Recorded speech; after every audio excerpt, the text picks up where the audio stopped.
that I live and work on land that is not my own. The sovereignty of this land was never ceded. It was, is, and always will be Aboriginal land. I pay my respects, in particular, to the Worimi people, the traditional custodians of the land that I am lucky enough to be currently residing upon. And I extend those sincere respects to the land that you are all zooming in from, either live or in the future.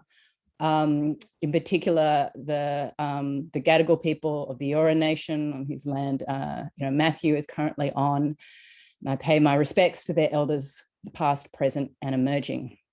It's very exciting for me to be introducing Matthew Darmour-Paul in for the Visiting Architects and Experts talk tonight. Matthew is part of the design collective Feral Architecture, which is made up of Matthew, James Powell, Enrico Brondelli de Brondello, and Beth Fisher-Levine, most of whom are based in London, I believe. It's a collective born out of a frustration with professional and academic practice standards in architecture around ecological and biodiversity loss. Their research project entitled The Architecture of Multispecies Cohabitation creates an archive of buildings designed for humans and other species in order to inspire new possibilities for building worlds with other than human minds. And their work has been presented at the Pollen Biennale Conference in 2020, the London Festival of Architecture in 2021, and was the subject of a really fantastic exhibition that I was lucky enough to catch at the University of Sydney Tin Sheds Gallery this year, from April to June. I think they're working in an incredibly interesting kind of territory for architecture. I think in terms of a kind of a deep and a thoughtful engagement with what it means to think through our environment, and it's a kind of entangled relationship with other species is one that architecture is only now starting to grapple with. So I think it's a terrain that is incredibly important and potent to the way we think about architecture, and it becomes very important in terms of the way we think pedagogically for all of the students who are zooming in terms of how we understand the complexity of dealing with the situation that we understand as the Anthropocene, and the possibility that this is not the only kind of engagement in the world that is there for us. So I think this idea about shaping new worlds and new ways of being is an incredibly important one, and I think it's one that is exciting terrain for architecture to be thinking through. And so I'm really excited to have Matthew come in to share his expertise around this. I also wanted to say that Feral Architecture is going to be running a one-day workshop in the break. We'll send an email out this week about that, and maybe we can kind of talk a little bit more about that and unpack that at the end of this in terms of some of the questions. But it'll be an opportunity for students to bring in the projects that they're doing at the moment, and maybe begin a kind of a shaped or a supported dialogue of entanglement with other species, and to explore what that might mean. So I think that's super exciting. So without further ado, thank you, Matthew. Thank you for joining us. Let me hand it over to you and your screen. Great, thank you, Sam.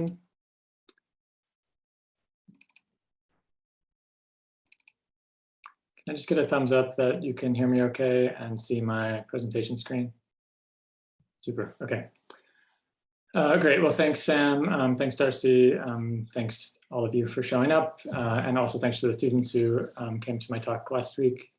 I'm just gonna share 2 projects today. The first one's called the Silicon Prairie. The second is a research project on architecture and multi-species cohabitation that Sam spoke about.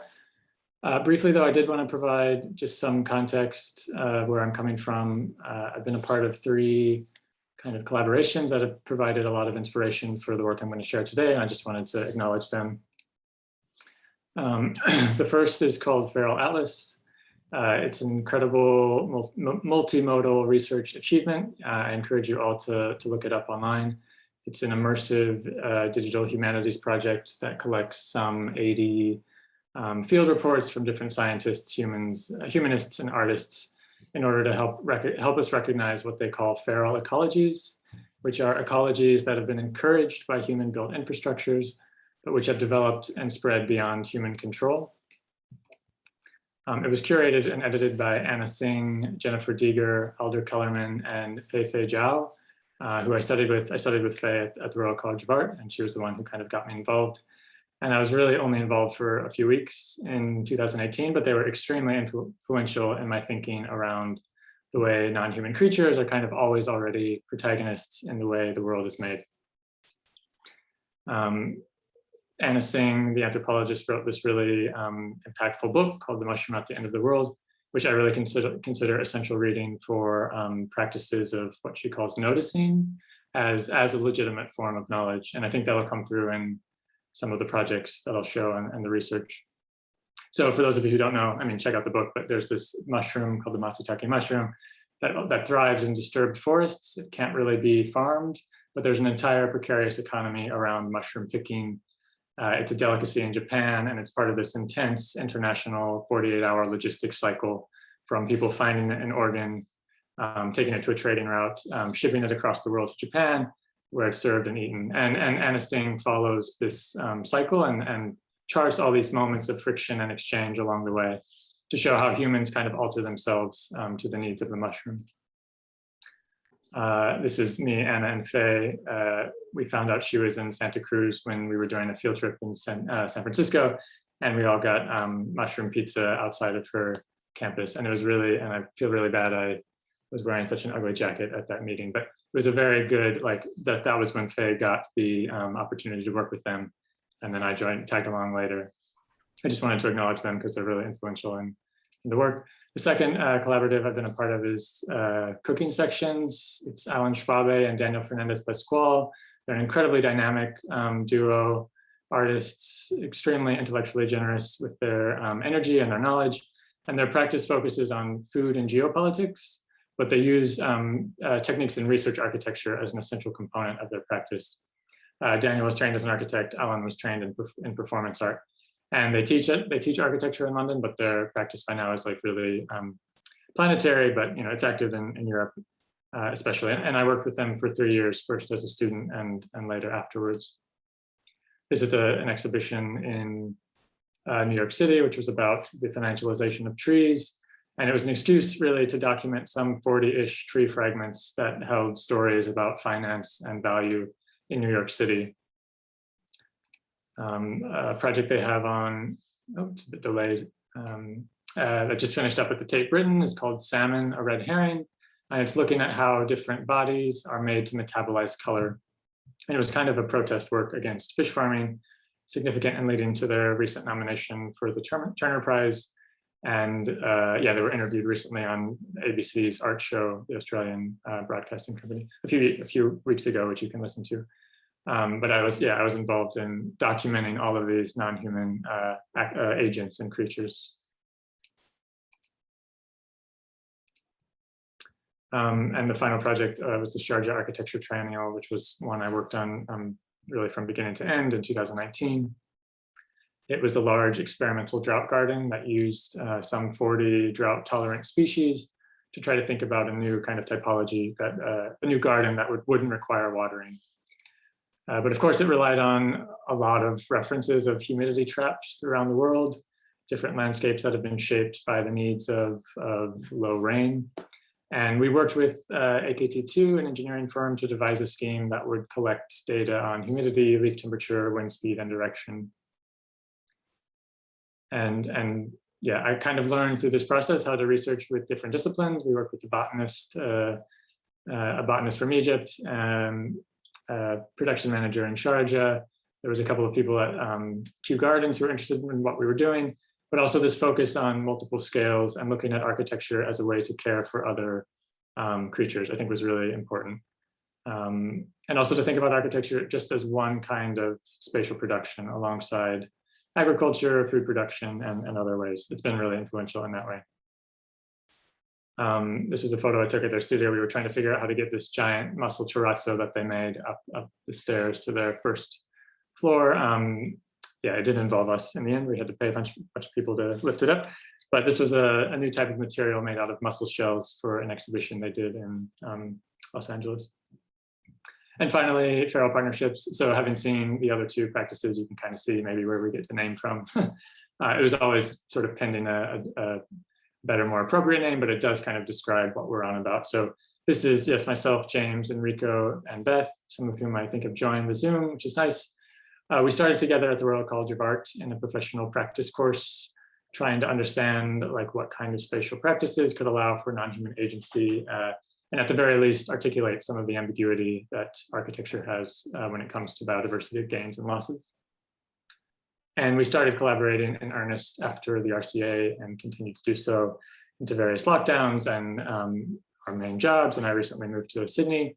So we're kind of interested in working with other disciplines as much as possible, from environmental lawyers to sociologists and ecologists, in order to develop the built environment in different ways and in different scales. And we started early on to grow a kind of archive of projects that spoke to us in some way about what building practices were meaningful to our cause.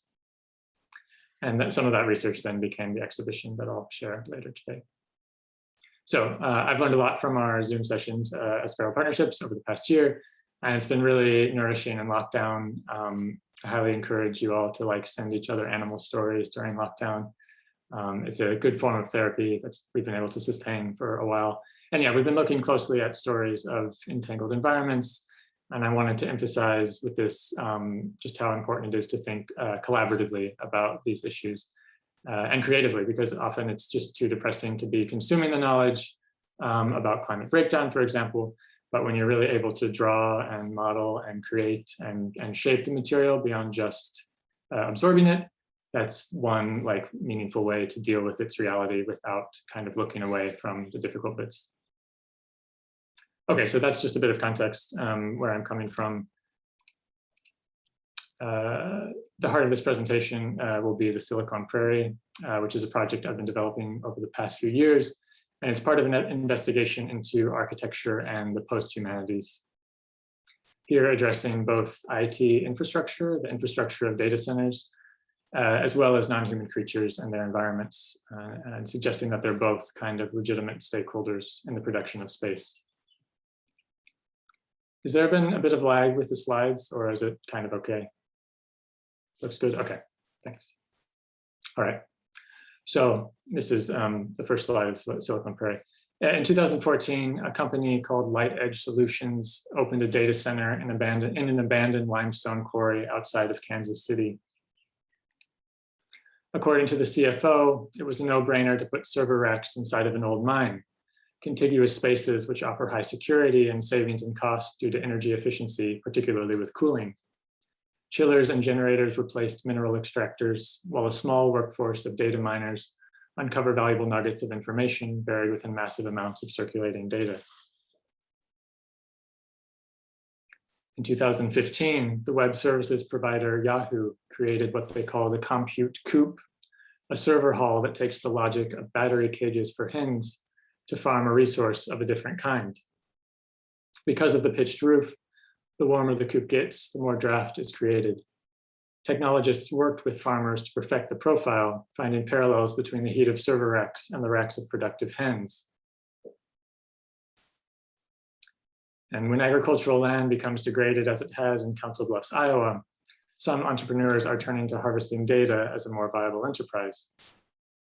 In 2012, Google created a cloud campus in an old cornfield to harvest massive amounts of data in anticipation of future reward. So long as the general public continues to tell Google everything about them, the argument goes, it is predicted the harvest will be bountiful for years to come. So with this project, I'm kind of asking, what does the 21st century tech frontier look like in actually existing frontier towns in the United States? How are these kind of emergent platform capitalist enterprises mapping into 19th century frontier imaginaries? And what new kinds of urbanism is being produced in these datafied hinterlands of major Midwestern capitalist centers?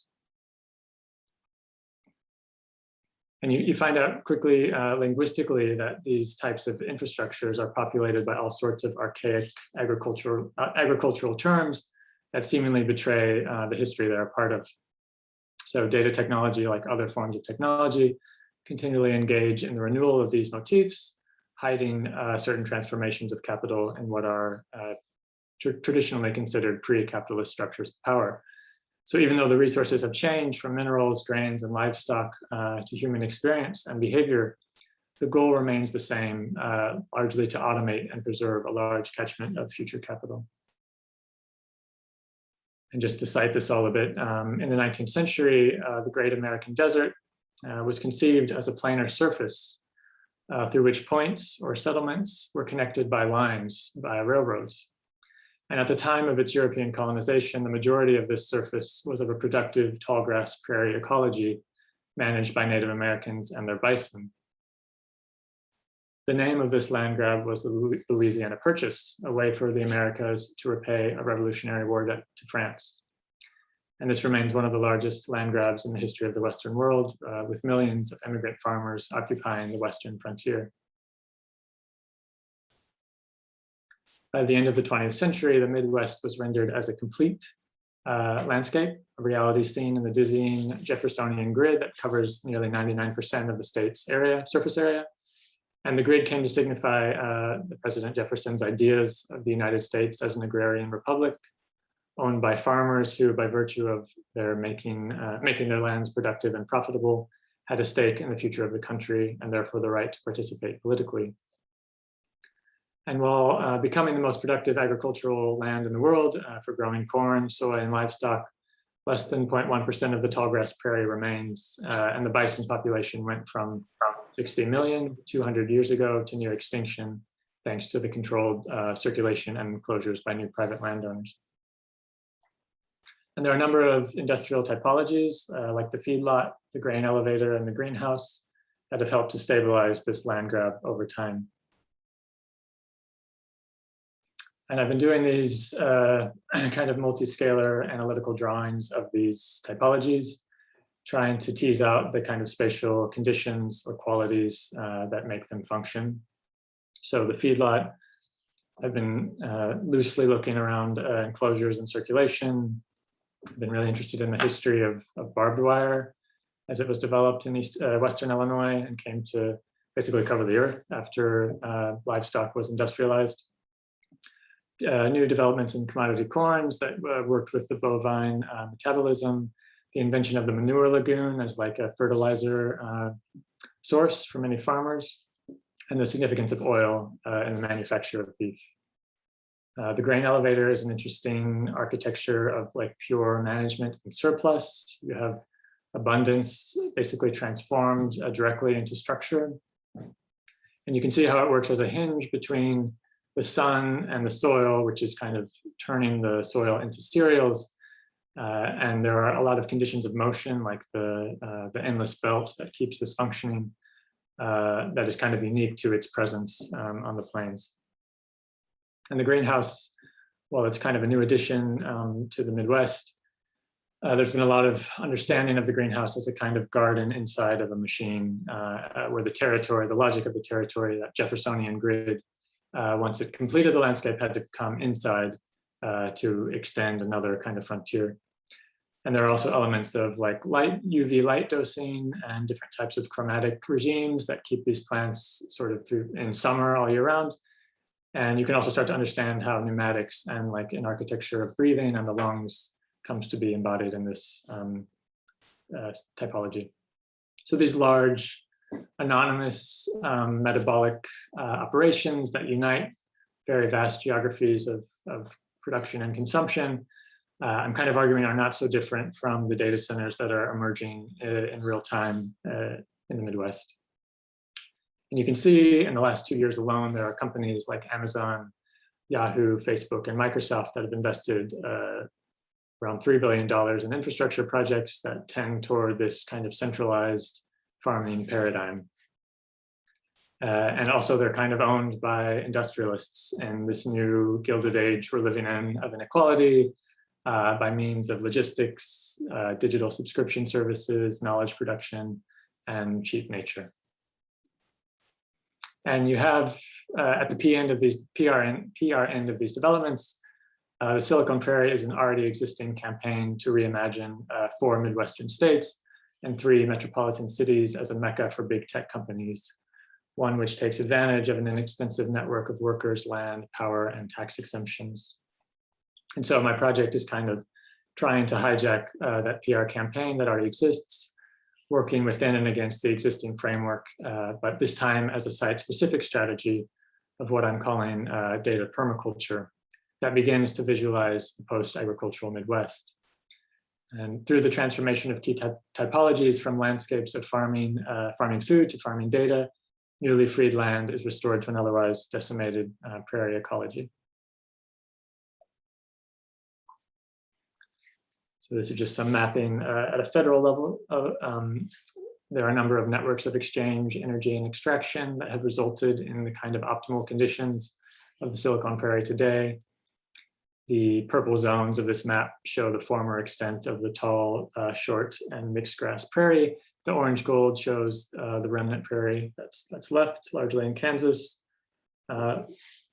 some down in Texas. The Ogallala Aquifer, I don't know if you can see my mouse if I outline the aquifer. Basically, it's the largest underground water source that's irrigating the plains. Alongside the eastern edge of the area is the Mississippi River, and you can see its extreme watershed area that covers 3/4 of the country. And then all of the agricultural runoff, the pesticides, the fertilizers are going down via the Mississippi into the Gulf of Mexico at the bottom, and it's resulted in this enormous sort of hypoxic zone, hypoxic meaning without oxygen. It's kind of a dead zone for fish. So if we sort of play forward the agricultural heartland of the Midwest, it's no longer really possible to have kind of food production, let alone tenable. And I'm suggesting, maybe a real transformation from agriculture to data production might build upon the positive aspects of its occupation. And the vast majority, maybe many of you know this, but the vast majority of land use in the States is given over to cattle. And you really have a small portion used for food that Americans eat. And all this suggests a new cultural imaginary might be necessary to build upon the conditions of its occupation. So if we zoom in a little bit at a regional scale, the Silicon Prairie is marketed as an effort to grow, connect, and inspire the tech innovation communities of Nebraska, Iowa, Missouri, and Kansas, focusing specifically on the Omaha, Lincoln, Kansas City, Des Moines Triangle, and surrounding communities. And really, these cities have thrived on increased communication compared to the smaller regional outposts with little to no high-speed internet, and they have less interest in developing their infrastructure. But the remnant prairie and associated zones of planned prairie restoration, which are seen in orange and in the horizontal hatch, cover only a small fraction of the area with little to no overlap amongst major city centers. And as part of this mapping exercise, I did try to see the abundance of airports, power plants, mining sites, farm fields, concentrated animal feedlots. But when you turn all that on, you really can't see anything left. Like the entire surface of this part of the world has been developed and accounted for.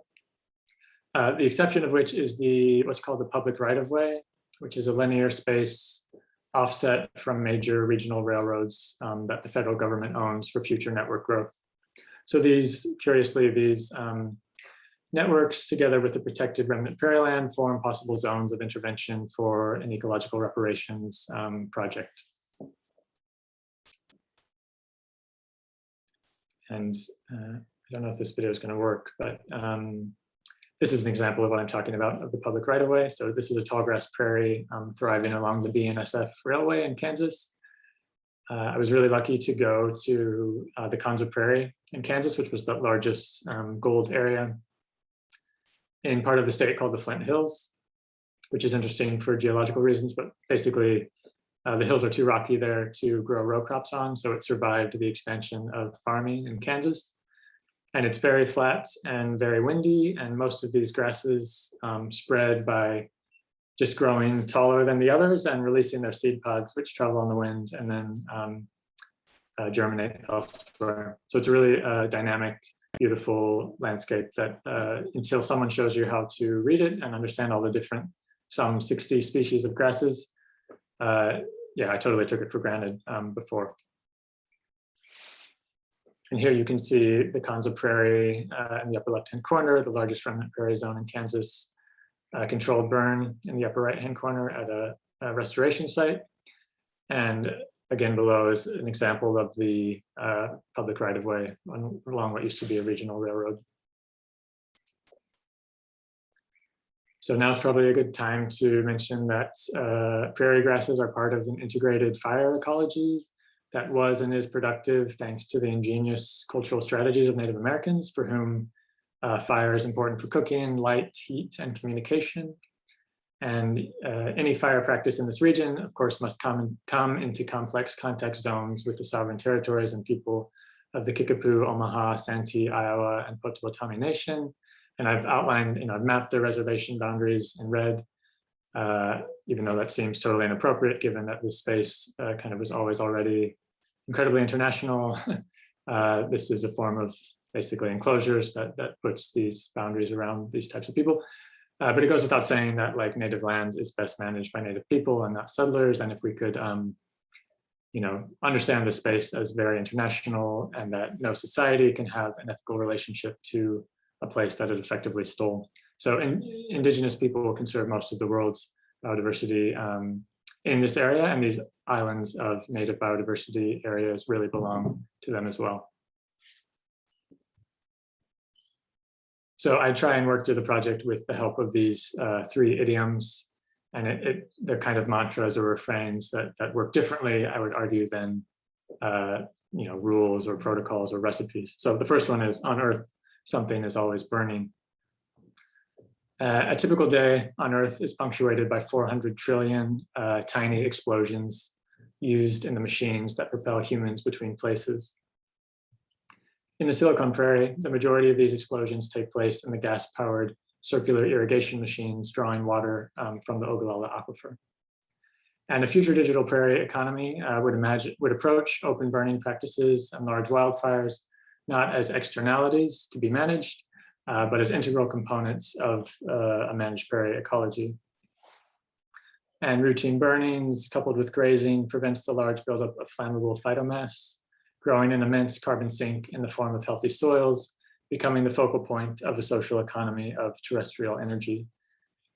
This is an example or a diagram of the way the wind pushes a small managed fire toward a natural fire break, such as a creek or road, while a team equipped with all of these, water pumps, shovels, rakes, fire swatters, drip torches, maintain the fire. And it's been proven time and time again that grazers like the bison concentrate in that burned patch, even though they have access to a much larger prairie. And after the fire burns off dead matter, bison graze new vegetative shoots, eventually moving on to new food sources, leaving plenty of fuel behind for the next fire. And it's the imbrication of fire and grazing that gives the prairie this unique heterogeneous appearance, like the mosaic of different types of grasses. Okay, that's the first mantra. The second is everything that moves has a bandwidth. So a technology-dominated economy for the Midwest must come with a change to the distribution of the growing and energetically unsustainable internet itself.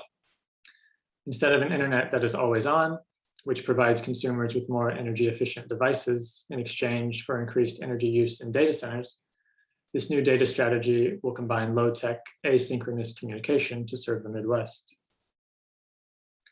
There's a pretty well-known phenomenon, it's probably the same in Australia, called the digital divide, where most urban Americans have really fast internet speeds and most rural Americans have low internet speeds. And that's typically because internet infrastructure companies have no economic incentive to send all of their bundle of infrastructure out to communities where there are 5 to 200 people living in a settlement. So it's created this big divide between the rural and urban American access to internet. And a delay-tolerant network is an alternative to trying to keep the internet always on, and that would take advantage of all the existing infrastructural networks that might keep the circulation of information low impact and efficient. increasing the sort of communication capabilities for underserved rural communities. And what I'm suggesting is really moving data physically, and experiments in moving data physically began in the 1990s. They were called sneaker nets as opposed to the internet, literally moving storage units with someone in sneakers, between locations.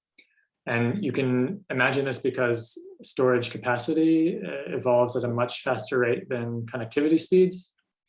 I remember having an MP3 player 5 years ago, 10 years ago, that had a tiny amount of storage, and now you can store like an entire terabyte in the same space. But basically, you can imagine moving alongside various objects and subjects in this landscape already increased storage capacity of data. And here's are some examples where regional communities test their internet against pigeons equipped with SD cards, with many tests proving that pigeon net transfer was faster than the predominant cable connections. And you can do a little equation depending on 5 factors, whether or not the movement of data physically might be faster than via cables. So understanding the size of the file, the size of the storage media, the speed of the internet connection for both sender and receiver, the speed of the sneaker net, so what's actually moving it physically, and the distance between the sender and receiver.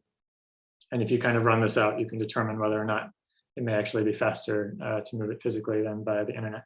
And I remember working in the States briefly, and this was still, if you wanted to get like 500 gigabytes of data of your building file between Chicago and New York, you would put someone on a plane with a box with that, and it would be faster than trying to upload and download it. So back to the Midwest, most of the lines that form the contemporary rail net were the result of the gradual stabilization of railroad speculation, together with the distance a typical farmer could travel in a day to deliver their grain.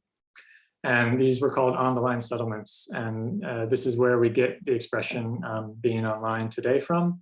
It was a 20th century British expression for settlements that were on a new railroad. So literally being connected to a material flow is being online.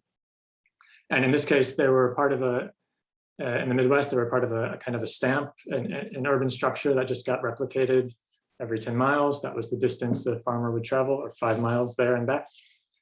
And the first building in these settlements were typically grain silos that were built by the railroad company and then followed by a main street and other settlers. So if you, rather than promise to connect these small rural towns to a new 5G internet infrastructure that there's really no incentive to provide, what would happen if you integrate a state-of-the-art sneaker net on the back of these existing transport networks? Here you can see these 4 settlements in Kansas that show the pattern of evenly spaced tracks and elevator towns every 10 miles apart, 5 miles being the maximum distance a farmer would travel in a day.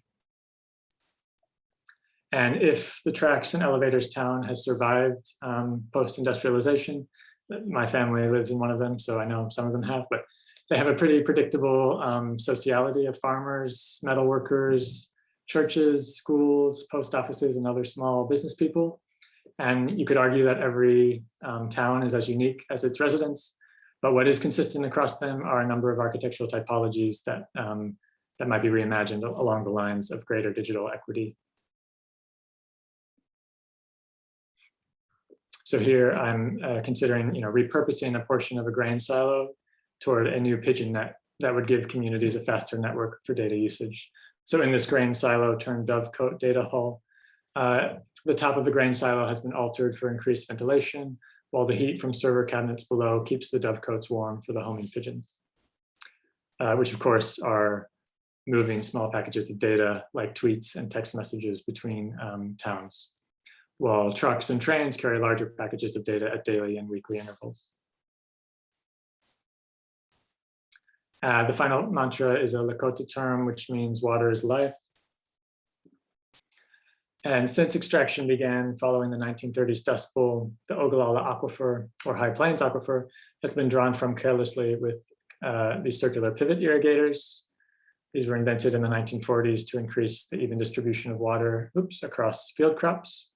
And these the pump relies on drawing from this fossil water, which is predicted to be exhausted by the end of the century. So in a post-big ag landscape, the circular irrigation pump might be repurposed as a Wi-Fi scratching post. This post, coupled with a solar-powered information exchange system and internet signal booster, works as a means to decommission the roads and the carbon they facilitate. And it's worth noting here that in the early 19th century, there's a lot of evidence of trees, large boulders, and telegraph poles being destroyed, really as sites of intense bison contestation, as each fought over these ideal scratching posts. Nothing was safe from a good rub, and most human-centered constructions gave way when run into by these two-ton mammals. So one characteristic of plains ecosystems are their absence of trees. And this is because bison rub up against the bases of trees to help them shed their coats, but this action can often remove an entire layer of bark, which kills the tree, thus ensuring that the low-level grasses can thrive for the bison to eat.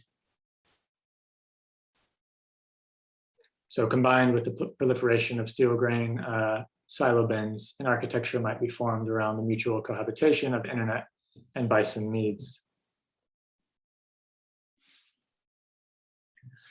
In the longer term, one low-tech solution to combat the aridity of the plains is to plant linear tree windbreaks known as shelter belts.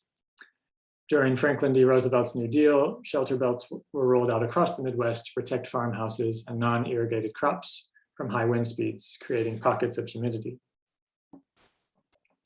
This is a typical, a section of a typical shelter belt as they were built. And by implementing one of these, equipped with environmental sensors, communities are more able to manage their water scarcity. Through dendrochronology, the water life of the town can actually be recorded in these trees, and different irrigation techniques can be tested over time.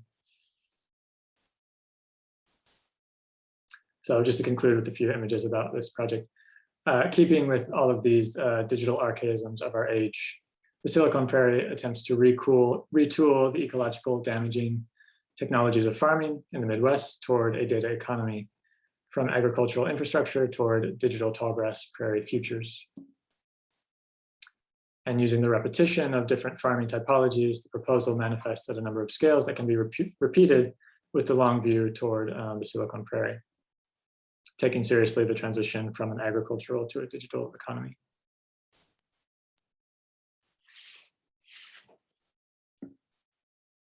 Okay, I'm just going to transition to finally talking about some of the work that Feral Partnerships is doing recently.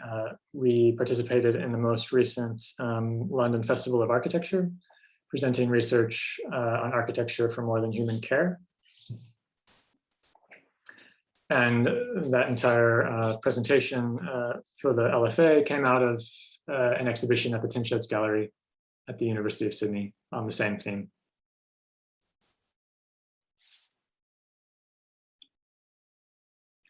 And just to conclude, I'm going to dip into some of the case studies that were part of the show. So starting with the farmhouse. We were interested in the farmhouse and how architectural transformations of the farmhouse over time might present kind of snapshots of a long and nuanced history of human and farm animal cohabitation. Did a lot of drawings of different types of typologies found across the world, where humans, cattle, horses, and commensals shelter together under one roof. So for example, in the Bastille House of the Scottish and English borders, cattle were kept in the same spaces below the human dwellings for security, as well as for sustaining the microclimate of shared heat during harsh winter seasons. And the Tongkanan in Indonesia represents the huge cultural and economic importance of the water buffalo to its human inhabitants. Subsequent transformations of the farmhouse tell a story of gradual separation between humans and animals. In the Palladian villas, farm animals are incorporated into these vast wings attached to the main house, more as symbols of power of the landed Venetian gentry than of a direct mutual connection. And in the modern industrial period, animals are increasingly rendered sort of out of view, more as metabolic machines than creatures to share space with, kind of culminating in the contemporary feedlots of large corporate agribusiness firms, where they're entirely separated units. The next case study is the Kabata. It's found in parts of northern Japan in a village called Hari. It's located at the edge of an alluvial fan where there's groundwater that upwells in the surface of the town. And there's an entire network of canals that residents have built these wooden huts on top of. And it's a very clever water harvesting system where there's a basin used for the cooling of food. So these are all just kitchens propped up on the canals. And the temperature of the groundwater stays between 13 and 15 degrees year round. There's a second basin used to wash pans. But basically most households also keep carp or other fish located in these canals and kitchens. And while they were once intended to be eaten, they've now sort of forged an interesting and unexpected alliance where they feed on the leftover food particles from the pans that the humans use, and they maintain the water of the Kabata canal system to keep it clear. So you can see like the delicate commonality embedded in the use of this infrastructure that continues to keep the residents of Hari attentive to the health of their local ecology.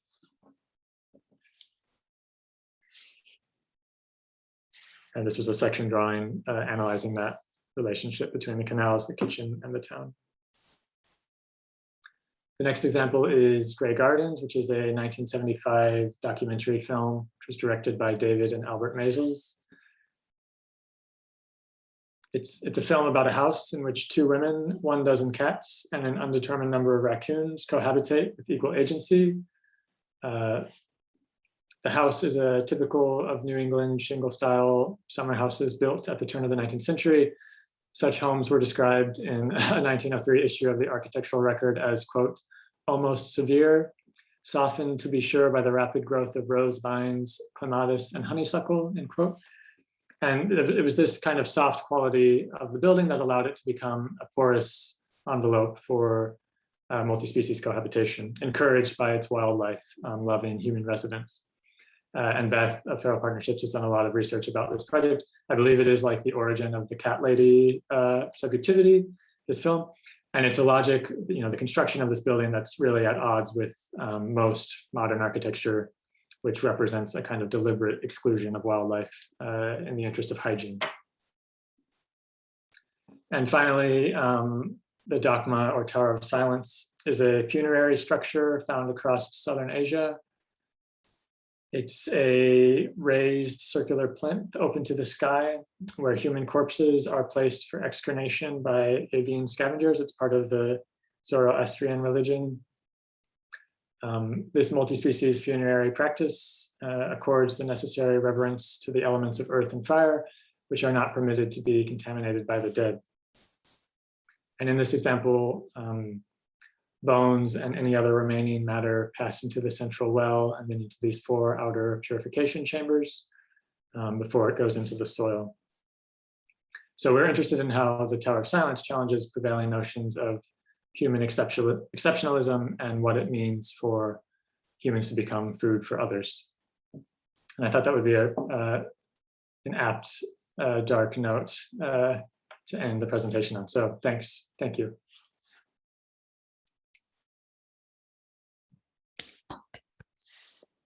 Thank you, Matthew. So good, so exciting. Maybe I know there's not that many of us, but I can open up to questions. It was fantastic seeing that that kind of forensic view of the Silicon Prairie. I mean, I kept on thinking, this is what I really, as a newcomer to this region, this is what I really want to understand in terms of the hunter, because there are so many interesting things going on which need a kind of a macro understanding, which is typological, which understands the way these different systems are operating, particularly in the relationship between mining and the hunter being the kind of motherland of mining in Australia, and the kind of the coal industry, which then moved to Western Australia and then to Queensland, but really being the kind of heartland of that industry from kind of small scale artisan mining into open cut mining and its relationship with it being kind of one of the leading wine regions, and also its relationship to stud farming. You know, there's this kind of interesting set of relations that are understood from a spatial political lens that needs to be, that is kind of ripe for the unpicking. And I think there are things that, there's great stuff that's been written about it, and there's a whole lot of really amazing different kinds of maps and so on, but there are diagrams that need to be made in terms of unpicking the kind of the history of it, but also the potential of it, and also in terms of thinking through and all the conversations that have been had in this region about what happens next. So I think, you know, the connection with what you're doing in terms of, you know, and I kept on thinking, of course, you know, the NBN and what that meant, you know, all the kind of the vision for what that would mean in terms of, you know, connecting Australia in this radical way that was for everyone, and connecting regional Australia, and wasn't going to be great, and how would that kind of transform the way farmers and people in regional areas, and you know, we're still waiting, you know, having now been on Zoom, of course, with a whole lot of students who are like stuck in different areas and can't come to class. So I think that's, so I don't know, you probably don't know much about the hunter, do you? I mean, yeah, I don't know if anyone else has anything to say around kind of that topic, or.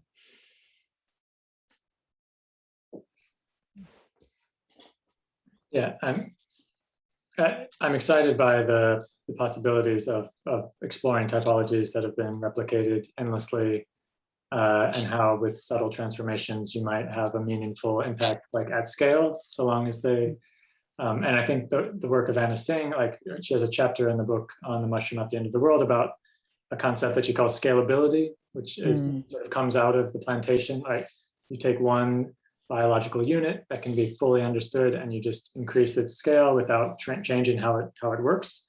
But what it means is you leave ruins behind when the thing fails, because you've done one thing one way over such quantities of space that when they become redundant, or when a disease comes in, it kills it all at once.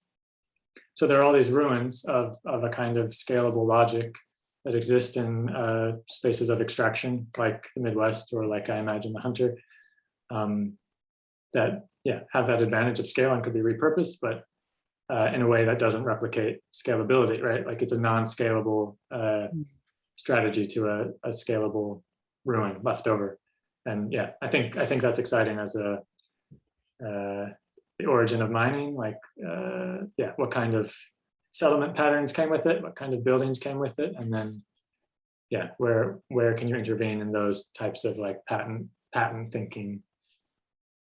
Yeah, and I think and for everyone as well, you know, that was a game changer for me, reading Mushroom, but I can never get the name right. Mushroom at the End of the Universe, Mushroom at the End of the World, Mushroom at the End of the World, or the universe? At the end of the world.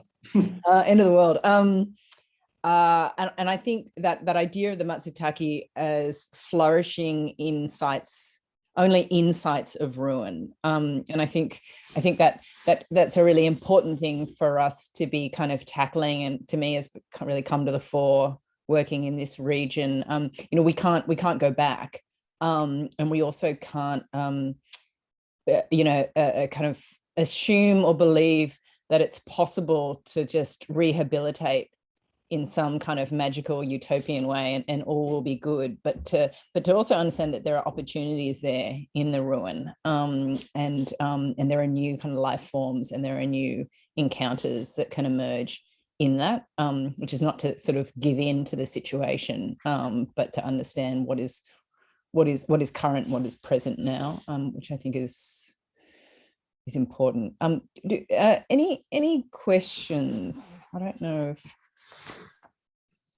I have a question, which I know, you know, maybe if there's any students who have a question, feel free to jump in. I guess the scale that you're working with the Silicon Prairie, it feels like you're moving very deliberately across three distinct scales. There's the landscape practice of the burning, there's kind of the built offering, and then there's the more, you know, almost an industrial design kind of product of the bison scratcher. Yeah, I guess I'd love you to kind of talk about that. As do you see those as pieces that could be feasibly picked up in isolation, or is it a suite that speaks to itself? Yeah, right. Yeah. Well, part of the understanding the region, like it was settled with an entire program of little things. Right? It wasn't like in architecture school, typically you get obsessed with the one thing, right? And you think you've mastered like the domestic scale, and then you solve a problem at the domestic scale and you create a problem at a different scale that you didn't anticipate. So with all these projects, like I tried to, and this is something that Alan and Daniel really emphasized when working with them, is like, you know, if you can represent one conflict at 5 different scales, like the microscopic scale, the domestic scale, the urban scale, the regional scale, the international scale, that's a more appropriate way, regardless of what your intervention is. Like you can start to understand how actually one thing that appears really small is planetary, and one thing that appears industrial is more domestic. You know, like there are all these opportunities for things to jump scales, even if you do kind of the work of mapping them out individually. So also the way of, if you approach the project with like a package of all these practices together, if one dies, you have 4 others to keep alive, you know. To lift up the visit, yeah. Exactly, yeah. And you can shift your focus when you lose energy in one, you know, and then jump back in and rejuvenate the others. And I think, yeah, also talking to Anna Singh about, like, she has a really great essay called Non-Scalability, like as an approach to world making, on non-scalability, I think it's called. And it's precisely that, what you miss when you think you're an expert in one scale, that presents opportunity for me. And yeah, when you practice architecture, it's not necessarily like that at all. Like you typically stay between the domestic and the urban scale, unbeknownst of the problems you're creating in the microbiome of the soil that's been leveled, or the atmosphere and the construction waste. Like, yeah, I'm not saying that you can ever be on top of all of them, but there are more opportunities when it comes as like a package of interventions rather than one scale. Yeah, absolutely. Holly or Matthew, Oscar. Yeah, I've got a Matthew, question. Oscar. What was the mushroom that you were talking about before? I didn't catch the name. Yeah, it's the Matsutake mushroom. Okay, I'm gonna have to try and spell that. I've put the link in the chat, Holly. Oh, cool, thank you. Yeah, I'm interested. We're doing a project in the old BHP site at the moment. And yeah, just starting to look at soil remediation and interested, yeah, in just different ways. And that sounds quite interesting. Maybe not specific to our site, but yeah. But do you have any general ideas on soil remediation for like contaminated mining sites?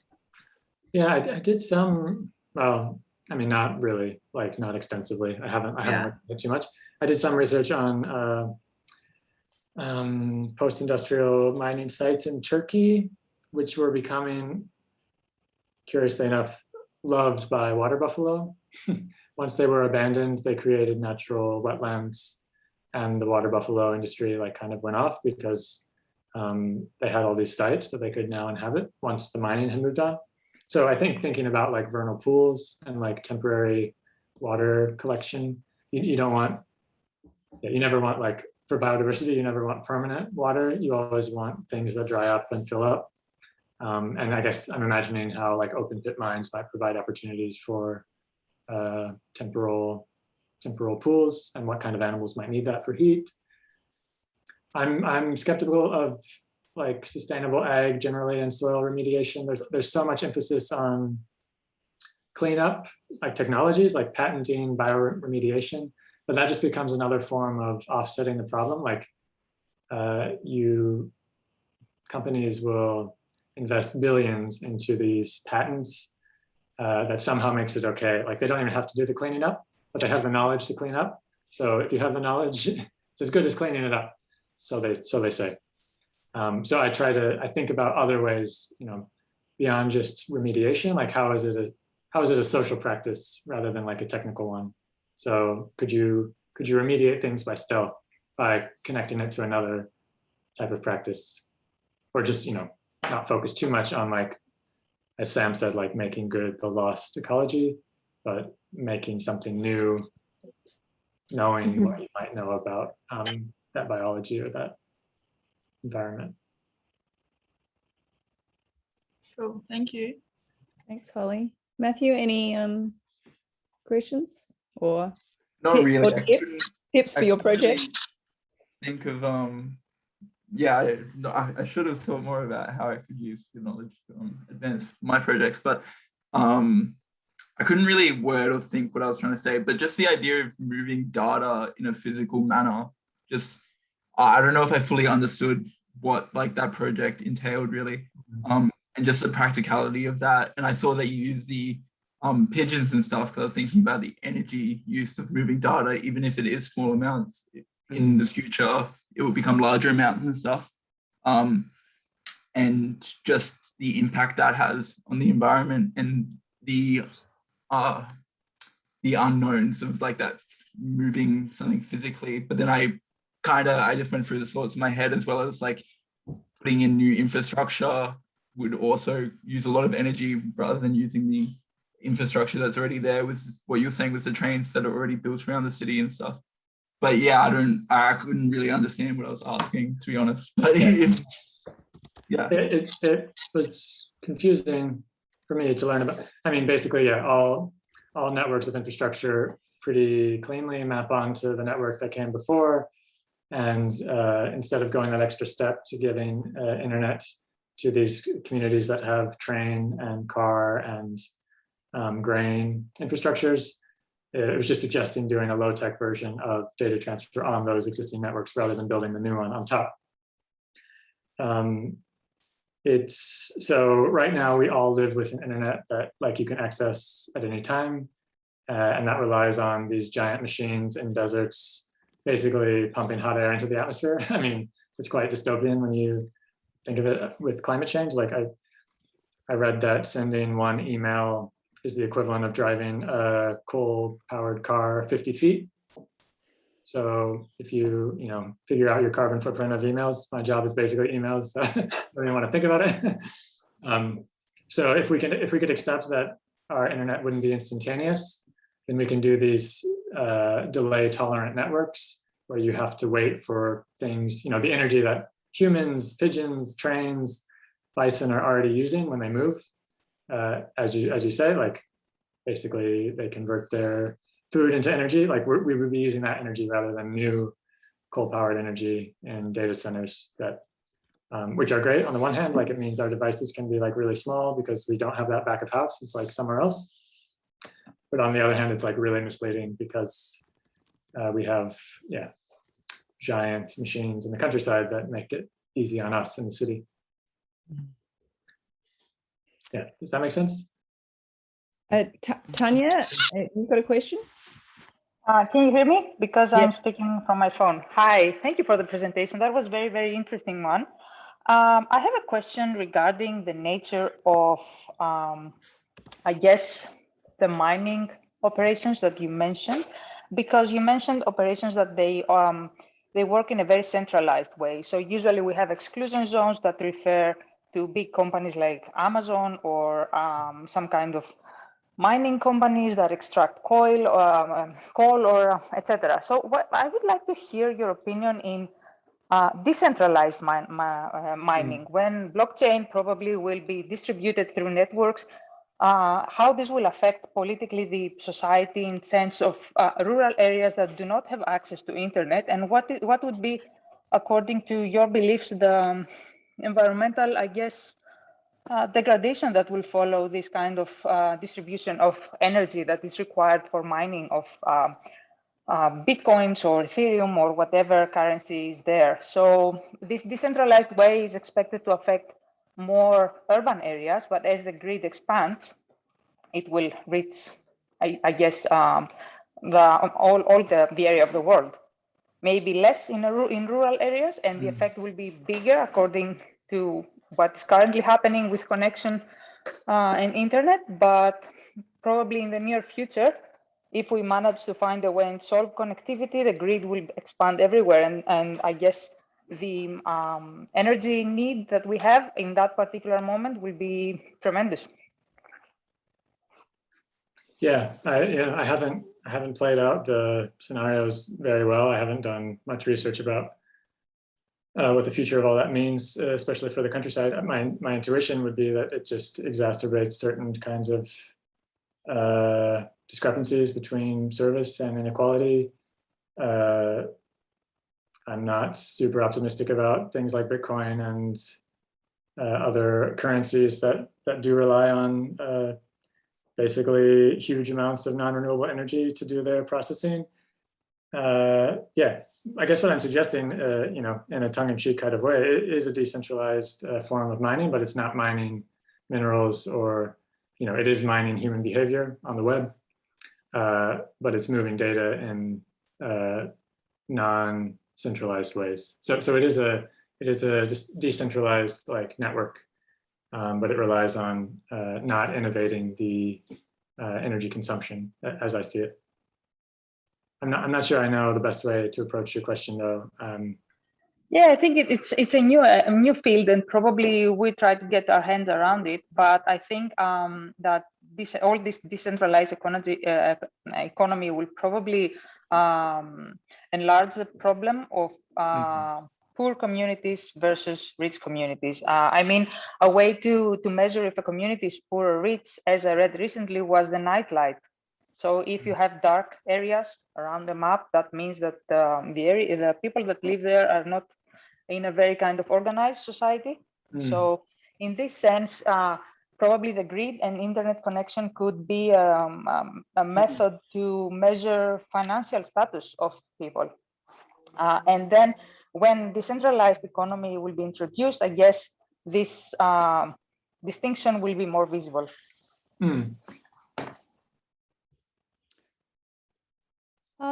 Justin, do you have any questions? Not to so many. So many. Hi, Matthew. Sorry, I missed the first little bit of your talk because my class ran over time. So if you've addressed these questions already, please just tell me to shut up halfway through. I'm more than happy to zip it if I need to. But I actually kind of want to go back to Darcy's question in a way that kind of picks up on what Tanya's comment kind of raises, which is the scale, the question of scale, and the question of how we, even working in kind of a speculative mode, might address the cultural constitution of scale. I don't know, as someone who is kind of dealing with issues that have a very strong kind of political economic basis, and especially in the US context with the kind of the New Deal history, the shift under Reaganism, and the constant rescaling of institutional structures and responsibilities for the provision of various public goods, whether it be from the state to the market economy. How do you position the scales which architects are kind of used to dealing with in a kind of broader discourse on scale and rescaling, and what do you find the limits of the architectural approach to be in addressing some of these kind of perhaps non-architectural problems? Yeah, I have to say the second question, I'm not particularly wedded to the discipline of architecture. In my mind, I think we need people who are creative spatial thinkers that can invent new types of roles that synthesize these things, so you aren't up against the disciplinary command over one scale of intervention, even though the way of thinking and the kind of language is all there. So I guess, sorry, if I might just clarify, even just in using those kind of disciplinary tropes of drawings and models and those kinds of things that have a very particular, I guess, extensity to them that maybe doesn't register in the political economic realm. Oh, I see. Yeah. Yeah. I mean, yeah, I mean, we're all, I mean, yeah, of course, I mean, up against things like Reaganism and populism in the States and other things, like, of course, we're being done by other forces that we can't actively choose, you know, to avoid or get around. It's not a way of operating, you know, as if you're in control of that. Yeah, I don't know what else to say. I mean, the question of scale for me comes back to, yeah, what Anna Singh was mentioning, like, you know, we're attuning ourselves to ecological dimensions and scales that maybe we haven't in the past. They've been flattened out by the world-making practice that created these spaces. And so all of a sudden, knowledge of something very, very small that would have been, you know, the life's work of a biologist who never left the seminar room in his university might have more significance to an urbanist than anyone else around them. So I'm happy to like contaminate the scales, you know, that are disciplinary by construct, because I think that creates exciting new things. Of course, all that comes up against like architecture and protocols and code, which makes it very difficult to mobilize in any, you know, meaningful way beyond like provocations. Or I think of the project I shared sort of within the, you know, the kind of the Buffalo Commons projects that were around in the 70s, these big people in Princeton coming out to the Midwest pitching, you know, oh, you guys have to, you know, rejuvenate the plains. It was totally far-fetched, no one bought into it. But there are aspects of it that change how you're thinking about, you know, what it is everyone is doing. So I'm happy to keep like some ambiguity between provocation and realism in that sense. I mean, I do think that's there is, you know, Adrian LaHood, who I'm sure you worked with in some of those projects at the RCA, his PhD was around architecture as the problem of scale. So rather than thinking about architecture in the way in which, or scale is understood through architecture in terms of measurement, scale is understood as, you know, setting up the kind of incommensurable relations between different systems, and that architects, that what's interesting is architecture as a discipline that is built around the question of scale has the kind of the toolkit that can make visible, you know, that very incommensurability, you know, like I think if you kind of frame what we do, and particularly in terms of the drawing, which obviously seems very key in terms of your own practice, and the drawing as, I mean, what's interesting about, I think, you know, your work as I was looking at Silicon, the Silicon project, is the way you're using, I think you use a lot of section, but you're using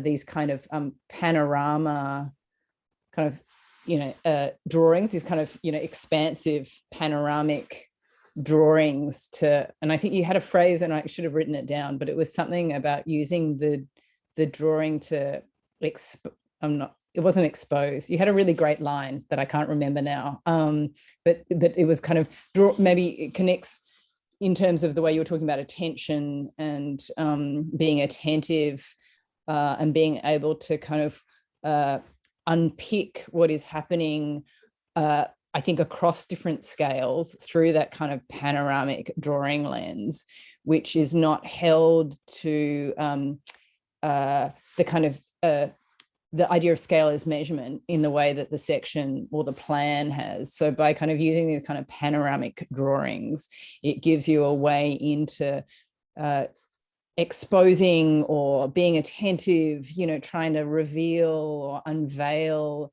the kind of systems and the kind of more incommensurable scalar systems at play. You know, I think that there's something interesting in the way in which you're using the drawing, which is, I guess, not really a kind of a conventional architectural drawing. It's not a kind of projective architectural drawing type, but it's doing something different. I don't know if you want to talk a bit more about that, those kinds of drawings, or how key they are. Yeah, struggling to articulate like why they were useful for me while I was doing them. because they took a lot of research and energy to produce these more analytical things. I guess they're, yeah, I was talking about them as like portraits of a typology, right? The history of the typology, the spatial conditions or qualities that were built within that typology. And also it was just an excuse to translate what I was reading into a visual form, which just seems really important for me. Like I'm much more of a visual thinker that way. But yeah, it was a way of collecting all of those conditions, seeing which scales of intervention would be appropriate for, making a project. Yeah, I'm not really sure, besides as like ideally it's something that's both analytical and you can make interventions within, right? I missed the opportunity of, I did these analytical drawings and then I had to make a new set of drawings that were intervening on what I learned in the analytical drawings. But ideally you do it in such a way that it's new things are revealed and then you find your pressure points to intervene. So yeah. Does that help? Oh no, I just think I think it's interesting. I'm trying to kind of also tie it back to Justin, maybe in some ways your question around this issue of scale, because I think and I think it does make me think a lot in terms of that Silicon project around the idea of scale, and also tying it into the whole conversation around entanglement of species. And one of the things that we're talking about in first year, the minute we bring in another species as a user group into the project, then suddenly everyone's starting to look beyond the kind of the boundaries of the built reality, and then they're kind of suddenly they're kind of they're putting a tree and a courtyard, and they're kind of saying, look, it's great, there's a river, and because we're going to bring the fish in, because we're going to build it over the river. So this the way in which the kind of the need to expand one's architectural horizons, literally, when we start bringing in a kind of another species, where the kind of the edge conditions of the site suddenly get blown out of the water, literally. So the edge conditions of the lines that are drawn on the plan, where we have a site that we can deal with only to this boundary line. And of course, I always think about it in terms of the mining site, and what we talk about as the porous territoriality of mining is that, of course, the lines on the map are not the edge conditions of the mine. The mine doesn't give a shit about the lines on the map.